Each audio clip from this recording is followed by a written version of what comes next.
uh, uh, oh, let me just say yes to that. Oh, hello. Good afternoon. Thank you for joining us. My name is Will Wilson. I am an artist and photographer, and I run the photo program at the Santa Fe Community College. And we're honored to have Valerie Rangel join us today and do the second presentation in the Reframing Indigenous Remediation speaker series. This is a collaboration between myself and Diné College's School of Art, History, and English, and Professor Gabriel Cruz of the photography department, and Dr. Carla Britton from art history. And so the focus is really kind of an interdisciplinary look at remediation of environmental contamination in the Navajo Nation that's resulted from extraction, processing, and just kind of the legacy of uranium on the Navajo Nation. Just a few housekeeping things before we start. If you could please mute your mic. And then we're going to do questions through the chat feature of Zoom. And so, as you think of them, you can type in some questions, and at the end we'll moderate those and present them to Valerie.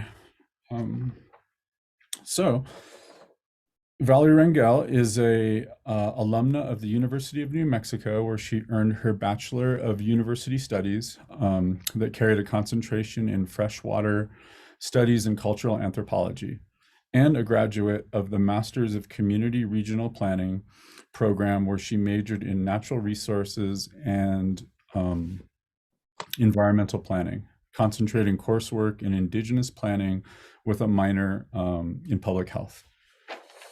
In 2018, her book, Environmental Justice in New Mexico, Counting Coup, which I have right here, and she'll, of course, talk about, was published and was presented at the National Environmental Justice Conference in Washington, D.C. It's published by the History Press Books, and there'll be links to her talk, as well as all the information associated with this at dinéart.org/reframing indigenous remediation.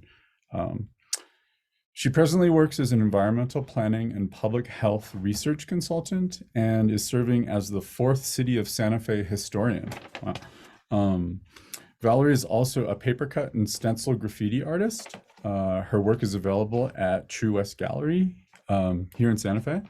And her presentation will share an overview of environmental issues in Diné Bikéyah, current policies and practices of uranium extraction, and the methodology for a comprehensive feasibility study and remediation plan for radioactive contamination. So without further ado, thank you so much, Valerie, for joining us, and I will pass it to you. Yes, well, thank you. Yeah. I just want to acknowledge briefly my mixed ancestry. I'm born into the Apache clans of Mescalero and Jicarilla, as well as Spanish, Mixtec, and born for the Nakai Diné, Bashishchin. I am also part, more importantly, I think, part of the Five Finger Clan, and here with you all under the same sky. So may the knowledge that I share with you today light a path, a new day of consciousness and care for everything that is interconnected upon this earth. So I'd like to start my PowerPoint, that way you can see some visuals as we go along.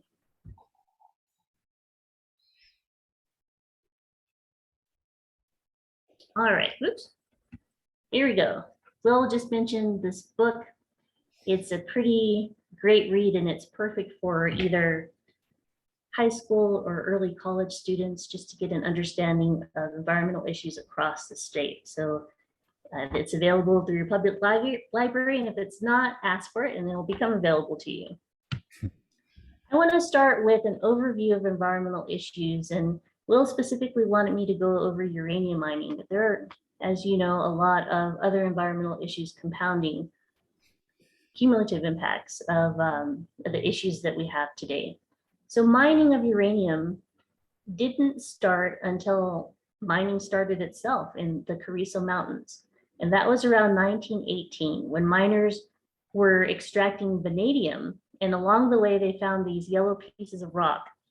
And they had this feeling that it was important, and they kept those rocks around in gunny sacks. They weren't really sure what they could be used for, but they thought they were important at the time. So lo and behold, in the 1940s, the government began a nuclear arms race with Russia and Germany. And uranium mining became something that New Mexico could develop for nuclear weapons. And of course, they used Navajo and Pueblo labor because folks were just coming out of World War I and they needed jobs, and they were just used to doing something and wanted to provide for their family. So the labor was cheap labor, and they were also not warned of the health risks of mining, even though scientific studies in the 1930s did reveal to the United States that uranium was harmful to health. These Navajo and Pueblo workers within our neck of the woods just never knew about it, and of course, suffered sicknesses and death. In 1959, there was a report that revealed radiation levels were 90 times the acceptable limits for Navajo miners. Other indigenous communities have also been afflicted by uranium mining, such as the Havasupai, the Oglala Sioux, and the Ute Mountain Ute. Just a reminder that on July 16, 1945, the first atomic test was conducted at the Trinity site. And while most believe that this was a sparsely populated area, there was really about 40 to 60,000 Hispano, indigenous mixed folks out there who knew nothing of what was going on of a test or a project, and they were scared out of the living daylights at 5:30 in the morning when this blast occurred. And what's more important is that for days, there was fallout from the nuclear test that spread over New Mexico and West Texas and reached the New York, gosh, I can't remember what it was. It was a warehouse that was reading radiation, and radiation levels were picked up around 2 o'clock in the afternoon in New York City. So that's how far and how much the contamination spread and into the communities, I'm sure far down south, deposited upon the soils and upon people who didn't know that it was harmful. I heard a radio program from the Tularosa Downwinders on KUNM one day, and there was a survivor of the time of the test. And she says she was a little girl who was at Mescalero for a dance camp with a bunch of girls. And the girls saw this foam coming down the river and they started to play with it. They kind of thought it was fun. And everyone within her group had cancer and died over the years. She was the last survivor of this experience. And she just wanted to make sure that people knew the reality. They were shaken out of bed, knocked out of their bunk beds, and just watch the horrific nature play out in their lives. So very serious stuff. The Tularosa Downwinders are still lobbying right now for RECA benefits. It airs July of this year, and Ben Ray Lujan was a huge supporter, still is, and hopefully we'll get that money allotted to the families, and RECA benefits still for those affected. It's been 4 generations now since the bomb. All right, so let's take a little bit broader look at what's going on. By 1955, there were approximately 800 uranium mines that were producing high-grade uranium ore in the Colorado Plateau region, as you can see. And this information comes from the Grand Canyon Trust, which is a great website. They have lots of resources and good speakers as well who have done talks. And they point out that during the 60s, the Four Corners region became a national sacrifice zone for coal. but we forget what's happening with uranium at the same time. And as at the bottom, you see the global price of uranium, and it starts at the bottom, I believe 1960s, and then goes to 2018. So you see kind of the curve. What happened in the 70s was the Atomic Energy Commission stopped buying uranium. And the reasons for that was because they had ample reserves. They had so much nuclear weaponry that they felt they didn't need any more, and they didn't think that it could possibly be used for energy at that time. So due to foreign trade and competition, federal regulations that were starting to crack down on the actual contamination part of it, just people voicing their fears about a nuclear arms race, they decided just that uranium was not something that they would pursue.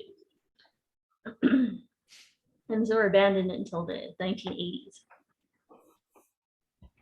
Oh, before I go to that one, let me say that according to the Bureau of Business and Economic Research at the University of New Mexico, there was a study that was done just to capture how much uranium milling and waste products are in the area. And so just within New Mexico, there's about 1,100 uranium mining, milling, and exploratory drill sites just in New Mexico.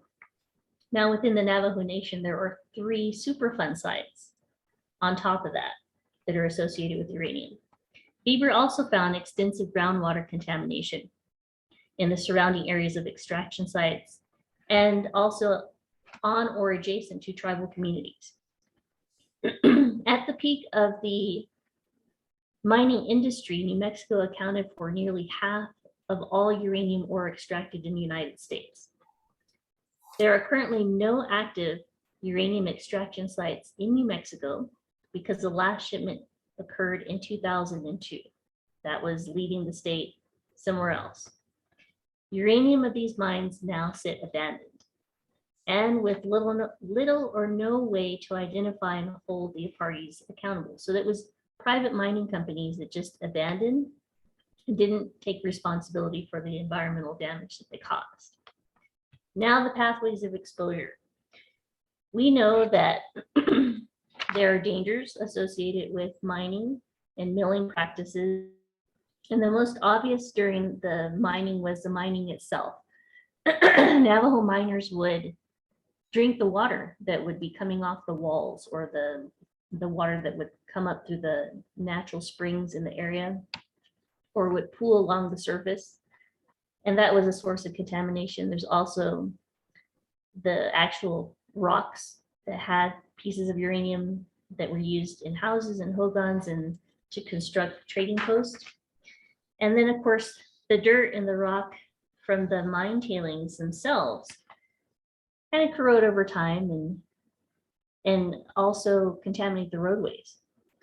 There's parking lots that are covered with this dust and playgrounds as well. And until very recently, children used to play on top of the tailings piles and contaminated arroyos.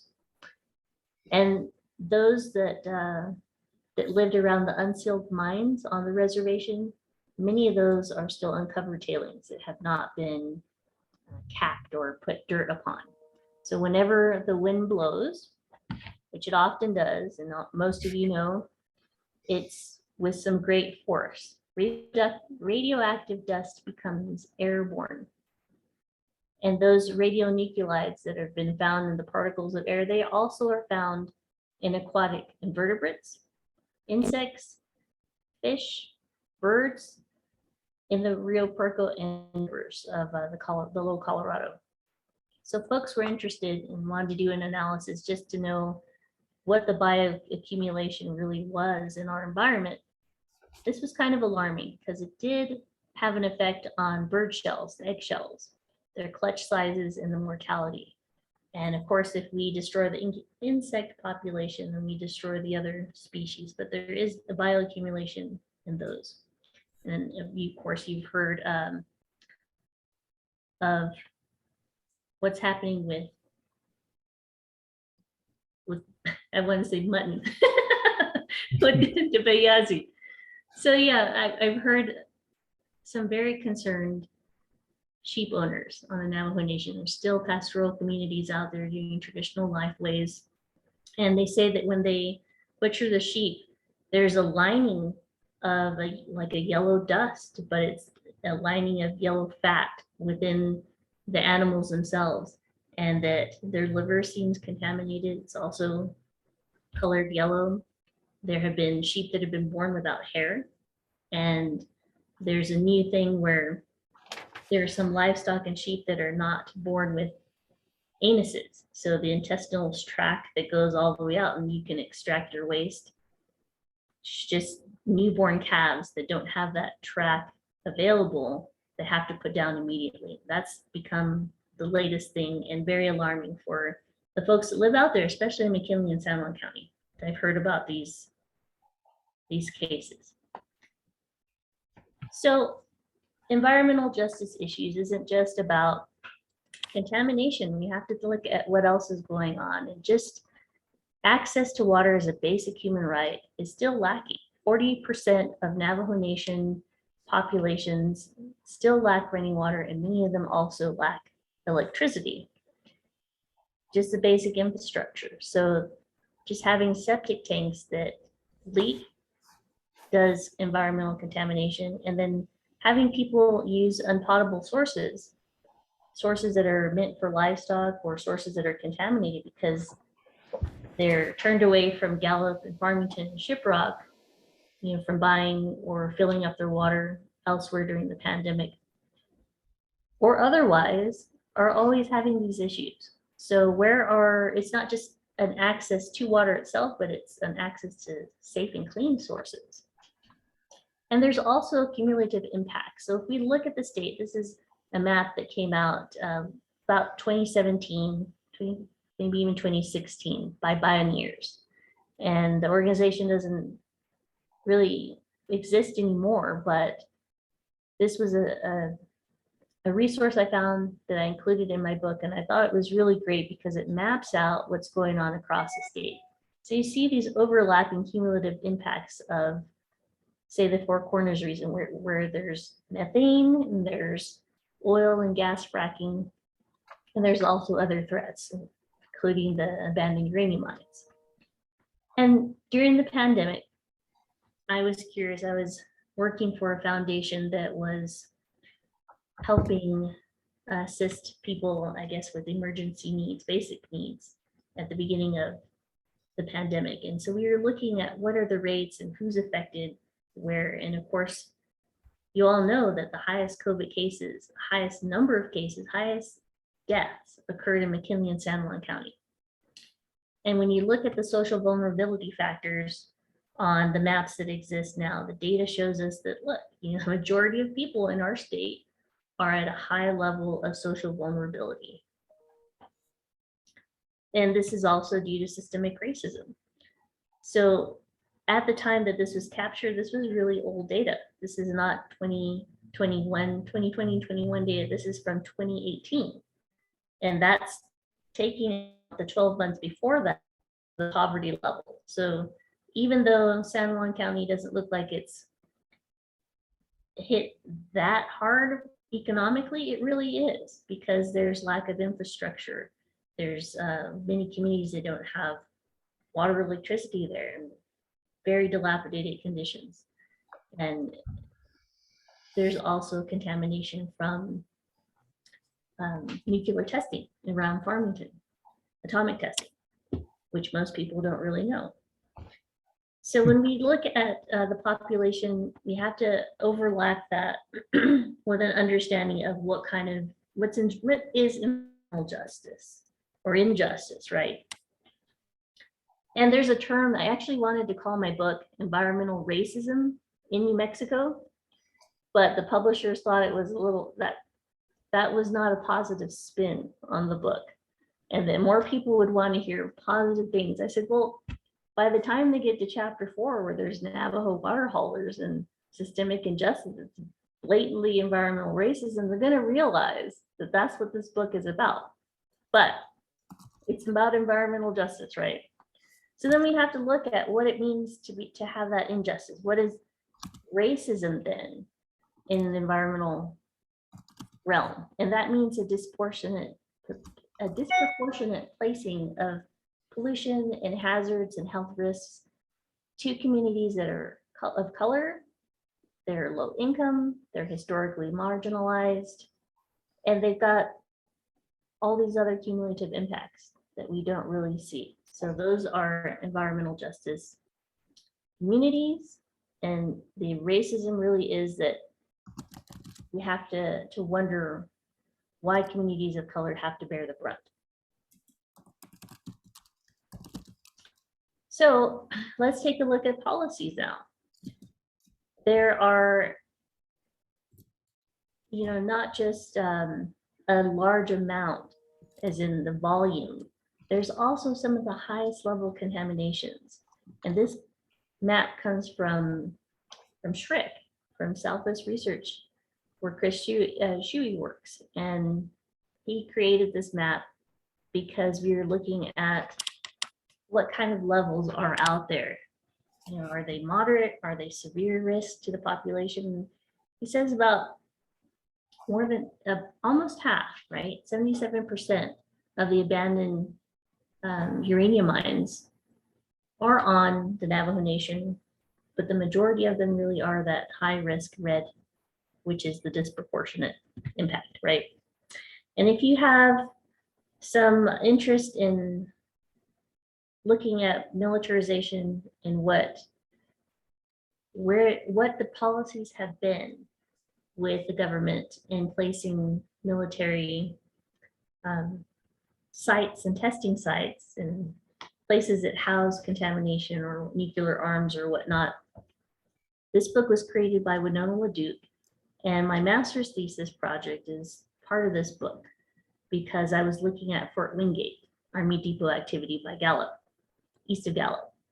And so I wanted to know, that same question of why is it that the government is putting so many of these highly toxic industry? Why are they blowing up tests and storing right on or adjacent to tribes? And this is not just Navajo. We're talking about Puerto Rico and Hawaii and all the other Indian reservations here that have other types of contamination. It's compounding. So this is a great book, another resource.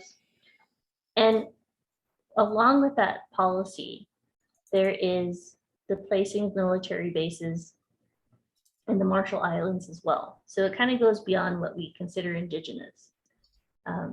There are indigenous folks in Puerto Rico and of course Hawaii, as you know, but I think it goes back a little bit further to a policy of displacement, and also that reservations were put where folks didn't want to live. That was the most supposedly uncultivated areas of land that then natives got placed. So Fort Wingate is an interesting place. It started with a fort where there were rations that were distributed during the long walk. Then it became a BIA school. And then it became a place to house these bunkers, which had tons of weapons. And I was just explaining to the folks here that when satellite imagery became available, everyone else who was looking at it could see that where New Mexico was housing nuclear weapons, because these bunkers all look the same elsewhere where people had this. So aerial photographies did compromise these bunkers as well, but really satellite imagery was, we could see from space what's going on. So imagine all these bunkers housing nuclear weapons of all sorts. And when they were compromised, they had to move them somewhere else or decommission them. So the bombs that they could reuse, they placed them underneath crops and fields, within mountains, underground somewhere, out of sight. And some of the other ones that they weren't going to use or felt like they could just decommission. They opened up those bombs, washed them out, and all those contaminants were kind of formed into these leach beds that are still sitting out there contaminating the area. And the bunkers, of course, are concrete and they haven't been moved either, even though remediation of this contamination supposedly is almost done. I still see bunkers. So what is the key issue to remediation? That is, I believe, that we need to figure out what is the level of cleanup that we want. So if we want a future where there's going to be residential area here, we want casinos and economic development and shopping centers and Starbucks. Are we going to get to a level of remediation, of cleanup that meets that level of zoning? That's the greatest issue. Right now, this land has been repatriated to both the Navajo and the Zuni, but it can't be turned over until it's fully remediated. But we don't know what fully remediated is until we figure out the missing piece, which is what do people want to do with it? How are they going to use it? And of course, the federal government has said, well, we don't have money for the cleanup, and they've been dragging their feet. Now cleanup has started, but we still don't know what the future use is. So when and is it ever going to be turned over, as the repatriation said, fully to the Navajo Nation and the Zuni? That's the biggest question. So the largest accidental release of uranium waste tailings happened on July 16th. Isn't that interesting, the correlation between the atomic bomb and this? Also happened at 5:30 and somewhere around 5 in the morning.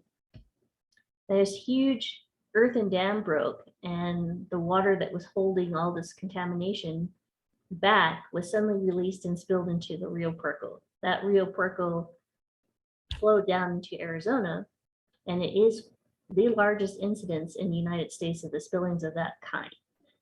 So the water, of course, remains tainted, even though cleanup happened. And there's now another threat.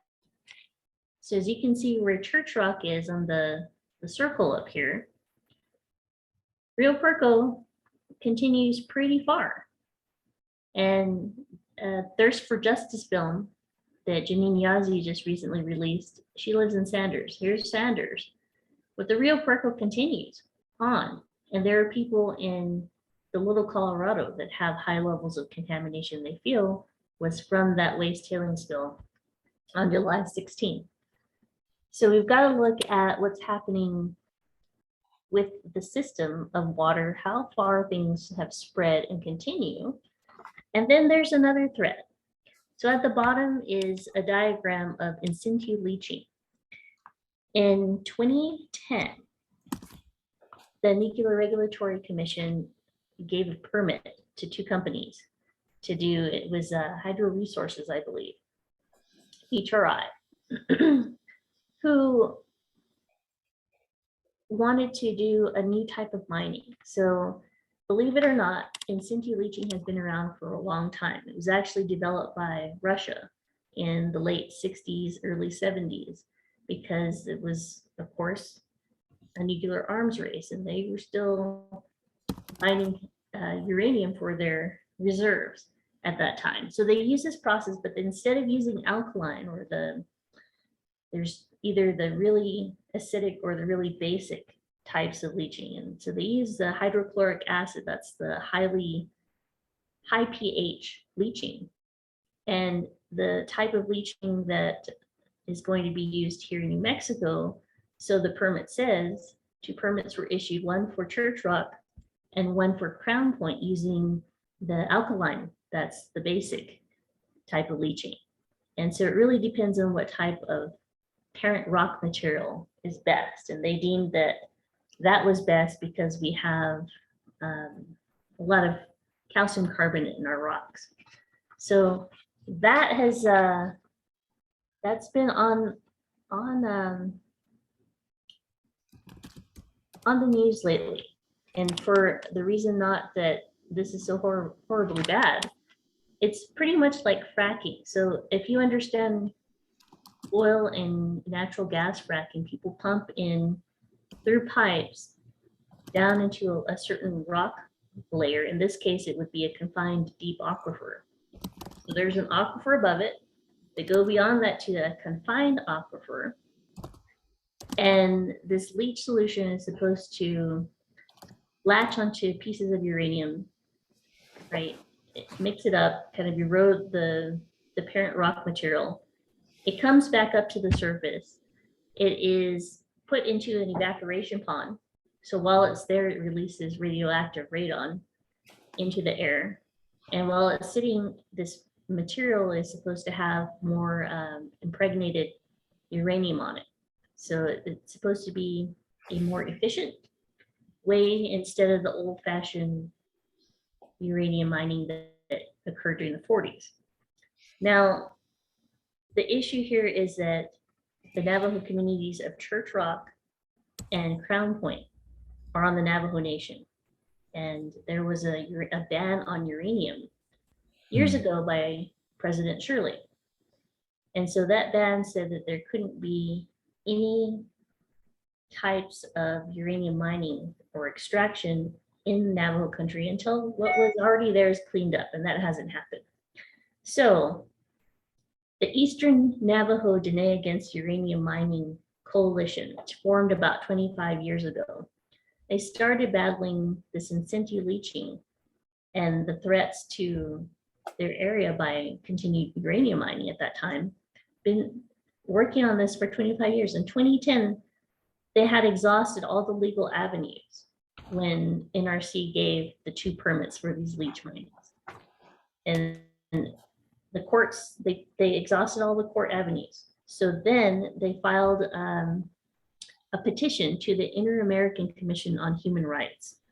And they were asking this commission, and it's still actually in process and may be heard by the commission in the spring of this year. Their petition has finally been heard and will be evaluated, I guess, based upon its merits soon. But the Diné were asking that the Intercommission, an international commission, it's based actually in Washington, D.C., they want to put pressure on the nuclear regulatory commissions to rescind the permits for this type of mining on the basis that it violates their human rights. So we also have to think about the human rights within what is it going to contaminate and how is it going to impact the environment itself. So from an indigenous lens, we're all connected. And if these aquifers truly are confined, which is very rare that you find a completely confined aquifer, because once the theory is that once you crack into that layer, you've broken apart the rock, and now you have seepage into that confined aquifer, right? Besides that, the earth is so dynamic that it's constantly shifting. So the threat to future generations from someone who may tap that confined aquifer is really great, and it's of concern, especially to this Eastern Navajo community, right? These 2 communities who have been fighting this because they figure if in situ leaching or other types of mining continue, people forget, right? They cover up what the contamination was or where those sites were, and the future generations don't know what happens, then it's going to cause more harm with that history is forgotten. And if it also isn't cleaned up properly. So the uranium that would be extracted from that in situ leaching would be for nuclear weapons again, because the Trump administration gave, I believe it was $3 billion to Los Alamos. So now we're looking at Los Alamos because there's a legacy of contamination there. We know that while there were testing and whatnot going on at Los Alamos itself, they dumped their materials down the arroyos. Those arroyos were never cleaned up. And so every time it rains, the particles get dispersed and soluble again and flow all the way down into the Rio Grande. Well, the Rio Grande flows, as you know, supposed to, all the way to the Gulf if there's enough water in it. but it doesn't stay, just within our community, just within that watershed of Los Alamos. We have to look at what's happening with the changes going on now with WIP. So last year during the pandemic, July, suddenly WIP changed their mission. Their mission used to be low level, they call it transuranic materials. That means the gloves and the little things that have contamination that are not at a high level, like plutonium rods for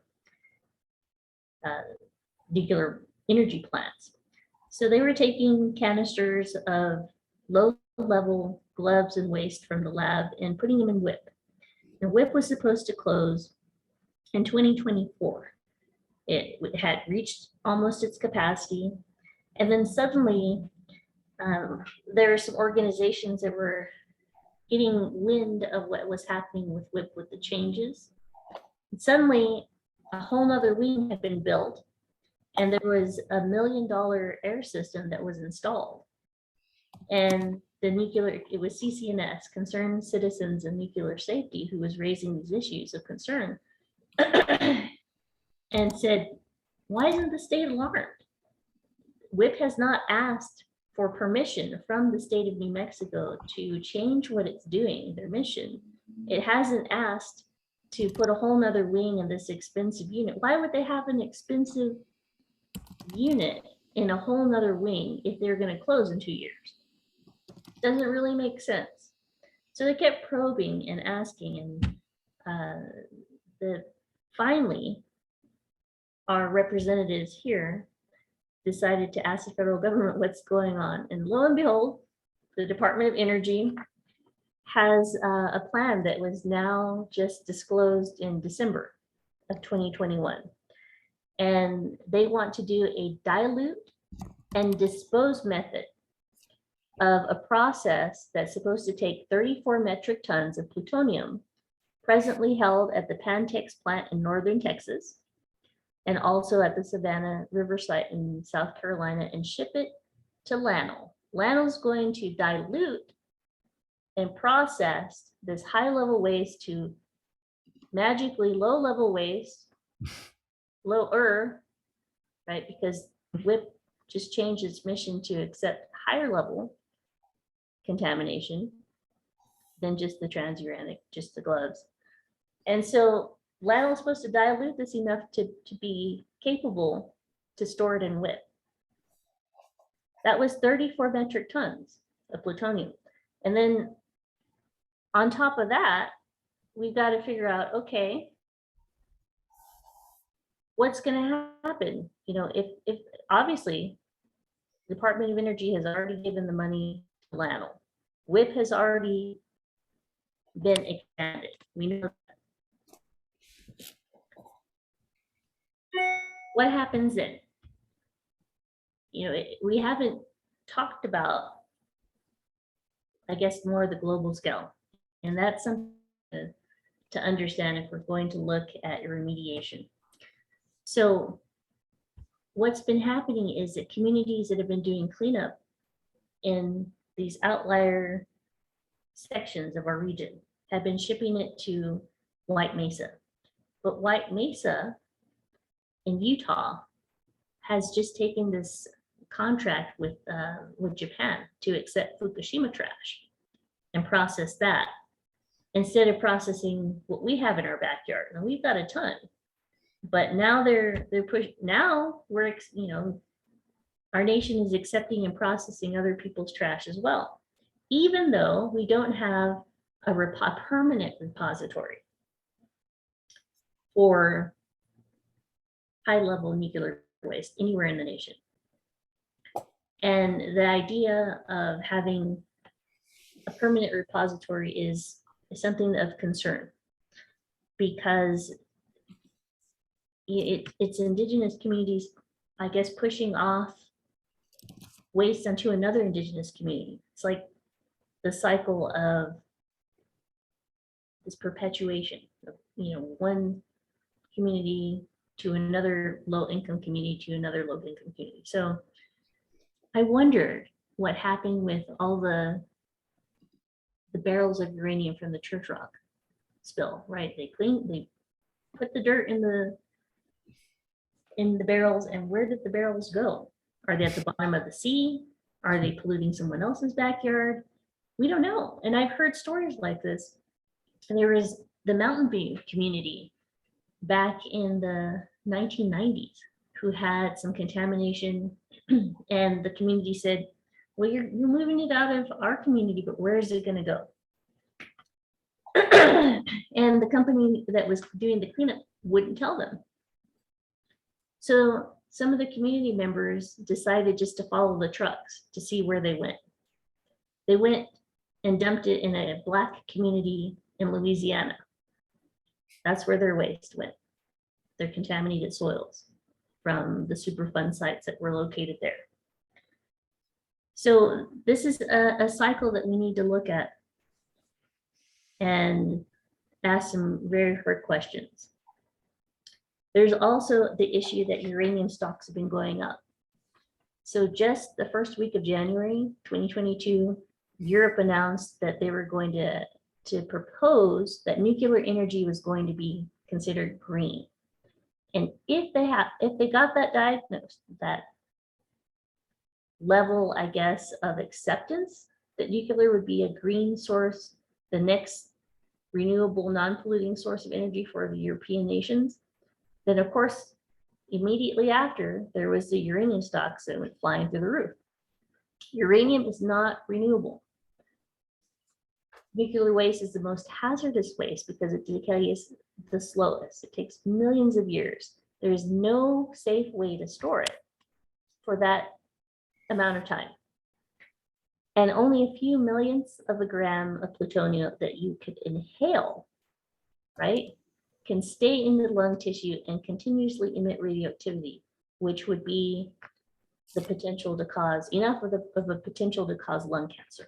So that's why it's so harmful, and that's why it's such an issue. But should New Mexico decide that nuclear power is also green, right? Right now we've got blue hydrogen and green hydrogen, which aren't very clean. Nuclear is not going to be clean either, but that's something that we need to watch out for. So I wanted to talk to you about systems analysis. And this is really about looking at what's happening on the hydrologic level, what's happening with the climate, with tectonic occurrences. So the purple area on this map is the Middle Rio Grande Rift Valley. And the red blotches are volcanic volcanism, I guess in the last 5,000 to 10,000 years, the areas that have been active. And there are some magma bodies, can't talk to me. There are some bodies of magma, say in the Jemez Mountains, where you hear that there's these hot springs. Well, that's because hot magma is coming up through your surface.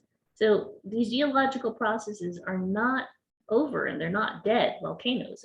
Some of them are still active, and some of them still have magma coming up. Meanwhile, this rift is pulling apart the Middle Grand Rio Valley. So it's pushing itself, it's diverging rather than converging. And that's something that we need to look at. So when we analyze a watershed, everything within that area, right, based upon topography, is falling into a waterway. And then we've got different watersheds based upon the pockets of topography. So that shows you the systems. What all is in the system? We've got to take a look at, right? What's happening with the frequency of flooding, snowpack level, how much water we use and we're sucking out of our groundwater. All those are factors that are inputs and outputs within the watershed. And here's the thing. McHarg in the 1960s came up with this precursor to GIS. And it was looking at different layers that could be combined. So back in the day, there were transparencies that people used to put on projectors, plastics that you could overlay. That's kind of what he thought about. How could we see all these things together combined? And some of the layers included the watershed borders and wind direction and the platonic shifts, the delineation of where groundwater bodies were, vegetation, types of soil permeability. And here are some other factors that he included. Things like recreational values, historic values, forest values, where wildlife need to be, what are institutional values? So where would we like to have the most economic growth and development occur? And then that on top of where the slopes are, right? You can't build on certain types of slopes.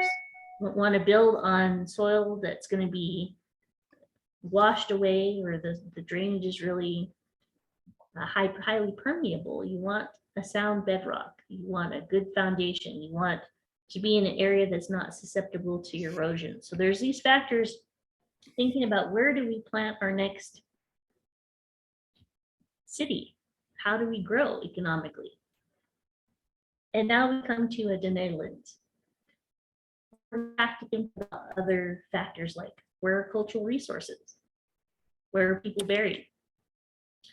Do we have areas where there's tourism and recreation and economic development? We've got our clan systems closely to the tide, right?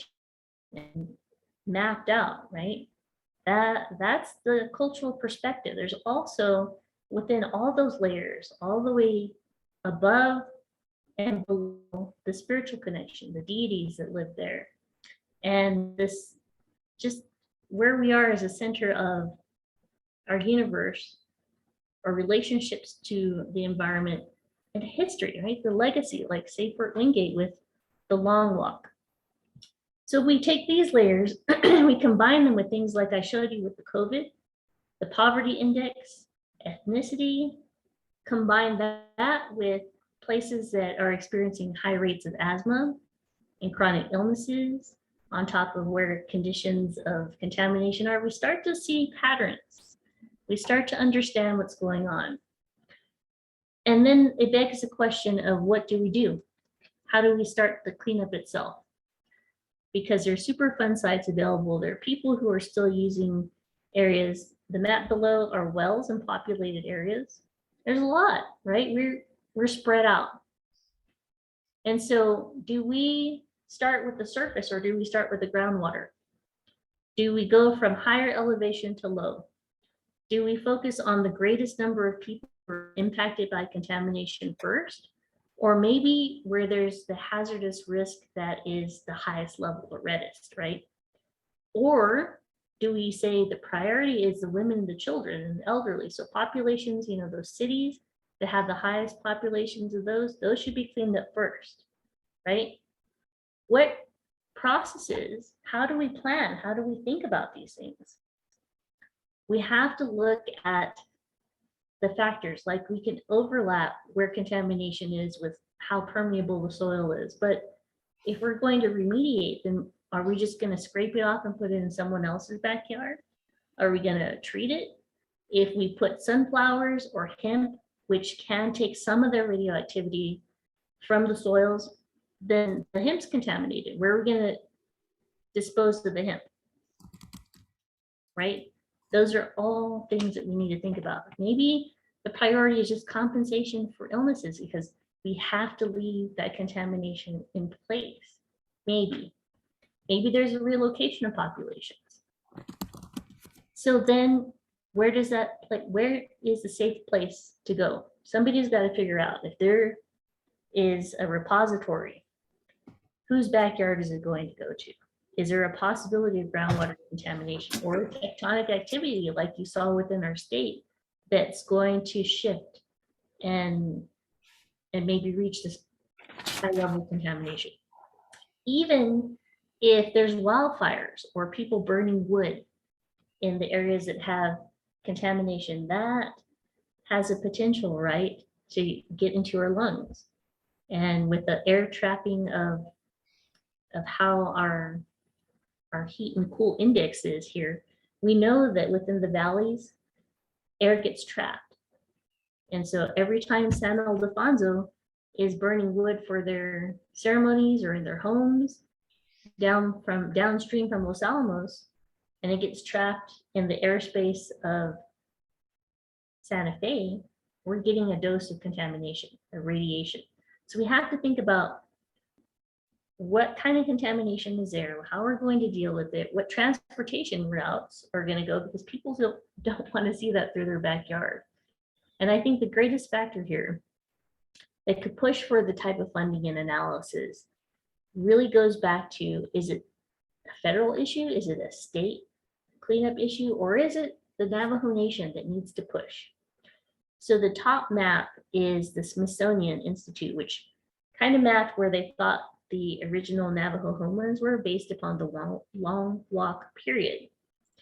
But as we know from traditional Navajo, that the four corners, right, the four sacred mountains, not four corners, but four sacred mountains here, are actually, the area within goes beyond where the current reservation is. And this area here, which extends further than that, was the traditional homelands. That's Diné Bikéyah. Diné Bikéyah is a Navajo Nation's reservation. And because of the treaty, right, of 1868, the Bosque Redondo ended, they can fight for their rights, because within that treaty says that the Navajo Nation has the right to the resources, and that the federal government is responsible for protecting those resources for the people. And so they have not fully acknowledged that right. They need to ask for it, they need to push for that level of cleanup, because it is the federal government's fault. They used it for nuclear weapons at a federal level. It's not the people that walked away that were the private industry at fault. So there are currently now two bills. One is the Senate 89 bill, which is shipments of uranium. So this can stop. Oh, this is the bill to start the cleanup. So an estimated $16 billion for uranium cleanup is out there. Who's going to cough that money up? They're expecting the federal government to do this. And this bill is going to help the state get that money from the federal government to start a cleanup that would use a New Mexican workforce to do the labor and the remediation. So there's been support is actually going to the Senate right now. So stay tuned or tune in and find out what's happening. There are people also who are up in arms saying that Carlsbad, Hobbs mayors were on a call a couple days ago saying, why are you turning away Pultec? Pultec is actually good for us. That's where we could have that high level interim waste facility for 80 years and get all that money from the federal government. Why are you destroying this for us? This is a good thing. It's only interim. Well, sometimes interim becomes permanent. And because we don't have a permanent repository first, and we don't have a plan of cleanup, and we don't have a plan for how to store these things really safely, why do we have to be a temporary waste dumping ground? So there's both the sides of folks that are upset over it and folks that want the economic development. And then this last ban is to ban Pultec itself. So right now, these bills have passed are going to the Senate. This particular one says we don't want any high level waste in our backyard. So you can voice your opinion and advocacy if you feel so. Sorry, we have 2 minutes left for questions. Will? No worries. That was great. Will, do you want to read one of your questions, or you want me to read it? Or Well, I mean, there's so many things. There's so many things you covered. It's pretty amazing and a little bit overwhelming. I guess I was wondering just about the RECA Act, what is it? The Radioactive Employees Compensation Act. And, it was designed to provide compensation to workers who are suffering the effects of working in the industry. And, I know even in my own family, like, there's there's suspicion that cancers occurred, but there's no paper trail. Like, there's no way to kind of prove that this person, they don't have like a pay stub that says they worked for, this mining operation that only lasted for a few months, and then moved on. Or maybe they worked at like rare metals and did processing for a while. I don't know. And I know that it's coming to its end, and people are advocating for it continuing. So the premise, Will, is that the Nevada test site was covered under RECA, but the New Mexico Trinity site was not. And that's why the Tularosa downwinders are saying, well, how can we cover Nevada, but you won't cover us? And they're hoping to extend that for the families affected just from the fallout. And that contaminated the water, their animals, their groundwater. They got into there, and they're still using those sources. And recently, I'll send you a link to a health impact assessment on RECA, and you can share it with the students. Okay, thank you. Next question. So we'll ask, like, I guess I'm just like right now also, like Will said, I'm overwhelmed with all this information, and it's a lot of knowledge, like it's a lot to like process, and it's actually unfortunately kind of scary how much it is affecting a lot of people. But Will, I guess we're going to bring it back to like the art side. Will had asked how might a concerned citizen / artist engage these issues creatively, locally, and internationally? That is a good question. Really, it's about the passion that drives you. And I've seen the Yucca Youth. It's a youth organization. I think I'm blanking on their name. It's Youth for Climate Change Activism. Anyhow, I'll send you a link. They have put on plays, they've done demonstrations, they've done art, theater outside the roundhouse, trying to advocate. That was the use of artistic engagement. And there's also just getting it out, in any way possible, your concerns. And art is a great medium, but who sees it, right? If it's just in a gallery. So with social media, that has made things more prolific. I would just say push it if you have the talent and you have the passion, anyway, get it out there. I think the concern is that we're people, we're human beings, and we deserve to not have, we deserve the highest level of clean up despite the color of our skin.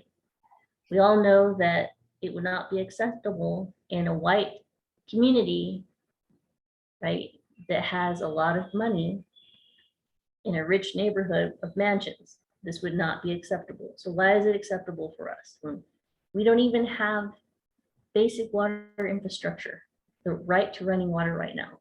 That's, treating people with dignity and respect is what I think art needs to convey somehow, some which way.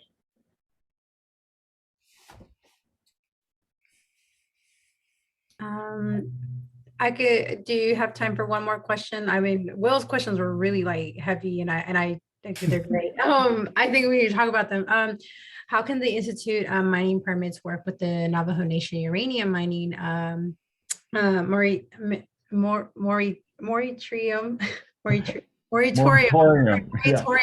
moratorium.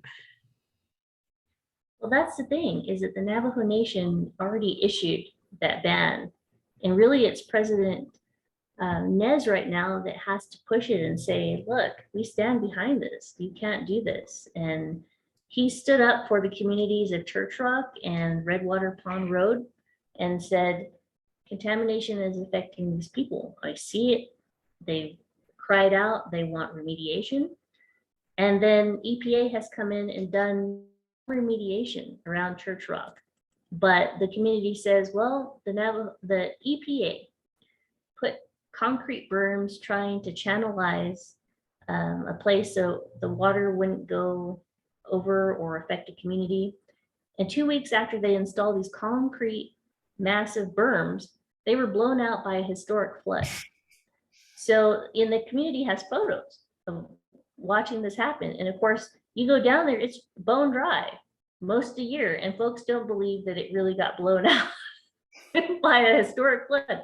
But we have to look at what climate change is doing. That has to be a factor coming in. And it has to be at the higher levels that push the federal government for those treaty responsibilities, I believe. Same thing with Fort Wingate. Why clean upstream and say that's completely clean, and then Fort Wingate happens and we wonder why there's still contamination in Arizona? We have to look at a plan that's going to remediate and not recontaminate an area that's already been cleaned.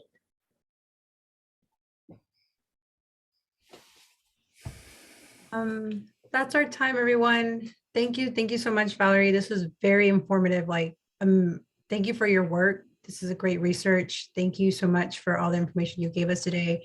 Other than that, thank you so much. Oh, Will is pointing at the book. Of course, this is her book that she wrote. We will send more information out to our students about this to find it. But thank you so much for talking with our schools and stuff. Thank you, Valerie. Thank you so much. Yes, this will be posted online. Yes, this will be posted online. Somebody asked. Yes, we have a recording and will be uploaded to YouTube and stuff. So thank you.